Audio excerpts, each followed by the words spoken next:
Hi friends, welcome to Samayal. இன்னைக்கு நம்ம சுண்டல் குழம்பு அதாவது கொண்டக்கடலை குழம்பு எப்படி செய்யுதுன்னு பார்க்க போகிறோம். வாங்க வீடியோக்குள்ளே போகலாம். அதுக்கு முன்னாடி என்னோட சேனலை சப்ஸ்கிரைப் பண்ணாதவங்க சப்ஸ்கிரைப் பண்ணிவிடுங்க. ஃபஸ்ட்டு ஒரு கடாய் எடுத்துக்கோங்க. கடாய் காஞ்சப்புறம் ஆயில் ஊற்றிக்கோங்க.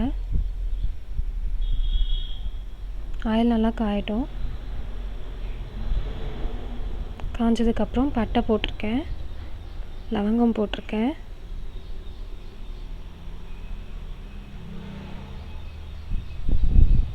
நல்லா பொரியட்டும். இது நெக்ஸ்ட்டு கொஞ்சோண்டு சோம்பு நல்லா பொரியட்டும். பொரிஞ்ச உடனே வெங்காயம் கட் பண்ணி வச்சுருக்கேன், அதை ஆட் பண்ணிக்கலாம். நல்லா வதக்கிக்கோங்க வெங்காயத்தை.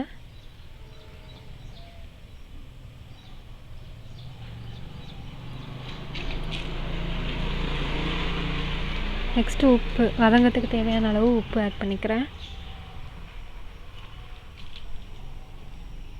இது மாதிரி நல்லா இந்த கன்சிஸ்டன்சி வர மாதிரி வதக்கிக்கோங்க.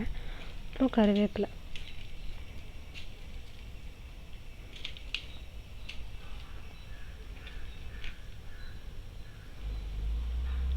இப்போ இஞ்சி பூண்டு பேஸ்ட் ஆட் பண்ணிக்கலாம்.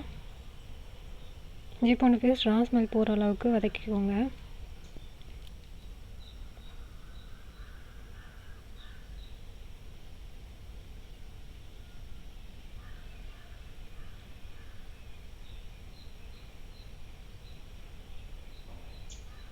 பாருங்கள், நல்லா வதங்கிடுச்சு.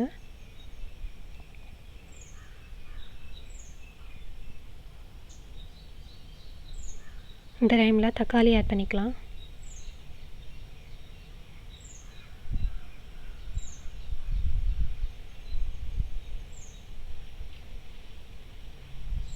நல்லா வதக்கிக்கோங்க. தக்காளி நல்லா வதங்கணும்.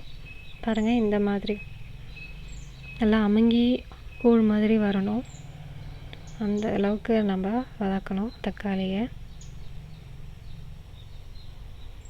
தக்காளி தான் திக்னஸ் கொடுக்கும். இப்போது உருளைக்கிழங்கு ஆட் பண்ணிக்கலாம். சின்ன சின்னதாக கட் பண்ணி வச்சுருக்கேன். அப்புறம் கொண்டக்கடலை ஆல்ரெடி வேக வச்சு வச்சுருக்கேன், அதை ஆட் பண்ணிக்கிறேன். வதக்கிக்கோங்க.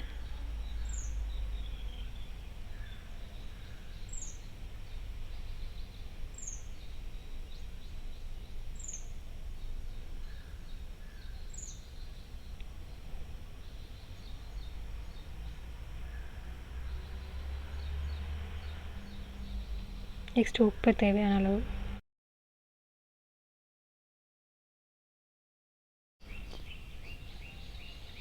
நல்லா கலரி விட்டுக்கோங்க. இப்போது மஞ்சள்தூள் ஆட் பண்ணிக்கிறேன். நெக்ஸ்ட்டு குழம்பு மிளகாய் தூள் ஆட் பண்ணிக்கிறேன் 2 ஸ்பூன். குழம்பு மிளகாய் தூள் இல்லாதவங்க சில்லி பவுடர் 1 ஸ்பூன், தனியாத்தூள் 2 ஸ்பூன் ஆட் பண்ணிக்கலாம். இதை நான் வீட்டில் அரைச்சி வச்சேன், ஸோ இதை ஆட் பண்ணிக்கிறேன். இந்த சில்லி பவுடர் 1 ஸ்பூன் ஆட் பண்ணிக்கிறேன். ஏன்னா அப்போ தான் கலர் நல்லா செவச்சேன்னு இருக்கும். இது காஷ்மீரி சில்லி பவுடர்.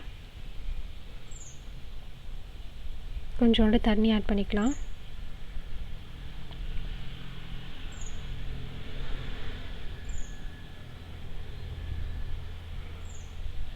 குழம்புக்கு எவ்வளோ தண்ணி வேணுமோ அதை நீங்கள் ஆட் பண்ணிக்கலாம்.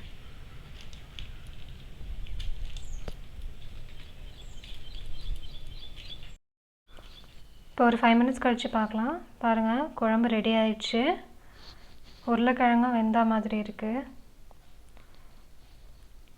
இது மாதிரி கரண்டியில் குத்தி பார்த்தீங்கன்னா உருளைக்கிழங்கு 2ஆக உடஞ்சிச்சுன்னா உருளைக்கிழங்கு வெந்துருச்சுன்னு அர்த்தம்.